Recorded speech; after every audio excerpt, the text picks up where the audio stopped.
It's Mark from the Evermore podcast, bringing you another quick Rumour Has It video. We are trying to bring regular transfer rumour and news videos as often as we can now. Obviously, we had the two over the weekend, looking at Sven Botman and Moussa Diaby, and also looking at Dan Ashworth on Saturday too. It is silly season in the press, so the rumour mill is in overdrive. Gives us plenty to talk about, which is a good thing for us. And hopefully we can then get to some proper sign and reaction videos too once the window is open on the 10th of June. Before I get started, just some quick housekeeping. First, I want to say a massive thank you to everybody who has liked, commented, subscribed over this weekend. Especially, we have just gone through 500 subscribers, which is massive for us. So thank you very much to everyone who's done that. Obviously, we're going to try and bring you as much as we can now. So yeah, if you please like and subscribe again, hit that bell notification so you know when new videos are published or we go live. And again, thank you very much. So we'll go on to the update. Today is about Dean Henderson. The latest sort of news around Henderson is that Newcastle are sort of on the verge or in discussions around a deal that could be in the region of £15 million. I mean, you consider that the numbers were somewhere between 20 and 40 million recently. 50 million just seems much more reasonable, particularly for a player that has barely played over the last two seasons. This season alone, Henderson's only played 3 senior games and none in the Premier League because he's fallen behind David De Gea. It looks obviously like Ten Hag coming in favours De Gea going forward. So for Henderson to get game time and hopefully get back into the England squad, and in his view, he's going to have to move on. Last season again, he only played 13 Premier League games, and then he played 13 and 14 cup games as well across Champions League, Europa League, FA Cup and League Cup. So you have to go back to 2019-20 when he was actually at Sheffield United, when he actually got a sort of a full season under his belt, and he did perform really, really well. He played 36 games that season, conceded 33 goals and kept 13 clean sheets, and was a huge part of the reason that Sheffield United did so well. He is a very good goalkeeper, as the resident goalkeeper of Evermore. It's fallen to me to do this one, and technically he is very good. I think game time is an issue for him.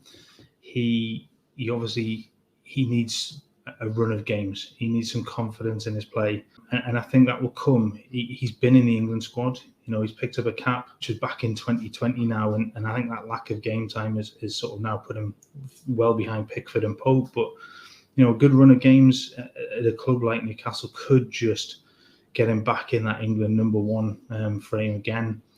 In comparison to Newcastle's current number one, I think Henderson will come in.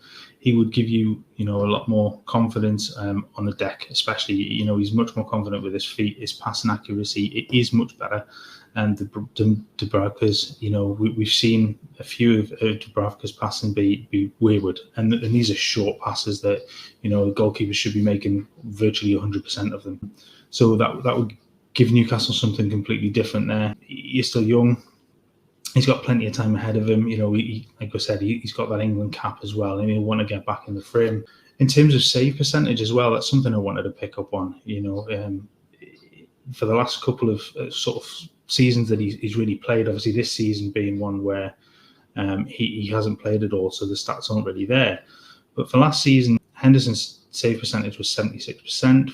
For the season with Sheffield United in 1920, it was 75.2%.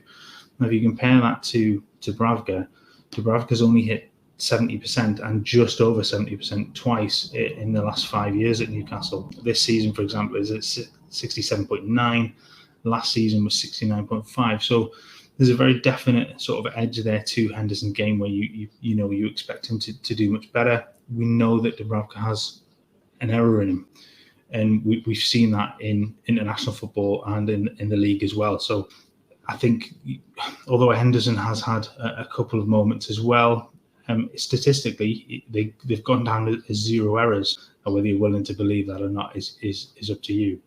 But I do think that Henderson would be a good deal, and like I said, for 15 million, if the fee is around that price, then it does represent good value for money, and that's something that I think Newcastle are really looking for. And they're not going to be held to ransom now, and I think, the influence we talked about the other day of Ashworth coming in as well is going to help that. It gives them more clout in the transfer market. it gives them a wealth of knowledge of players, especially the younger players. You know, you give Ashworth a lot of credit for what's happened with England with some of those younger players as well. So somebody like that coming in is only going to be a good thing. And Henderson's another one of those players. You know, he's performed really, really well at the England youth levels.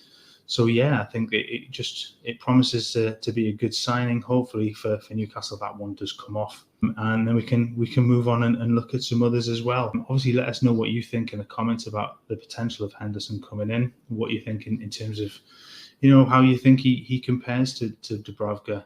I think obviously with Henderson, if he does come in, you'll see the likes of Darlow move on. I think that's already been, you know, reported in the press that the likelihood is that he will move on. I think you'll probably see Freddie Woodman move too. There's the potential, I think, that might be a deal with Bournemouth for him to go back there. So we'll see, and we'll keep coming back with these short videos for you. Again, you know, if you've enjoyed the video, please remember to click like and subscribe. It absolutely helps the channel grow. You know, so, you know, hit that bell button, like I said, come back, watch some more. We'll be back with some more over the next few days. And make sure you come back and check out the Evermore podcast on Wednesday at 6:30 as well. All right, guys, thank you. Bye-bye.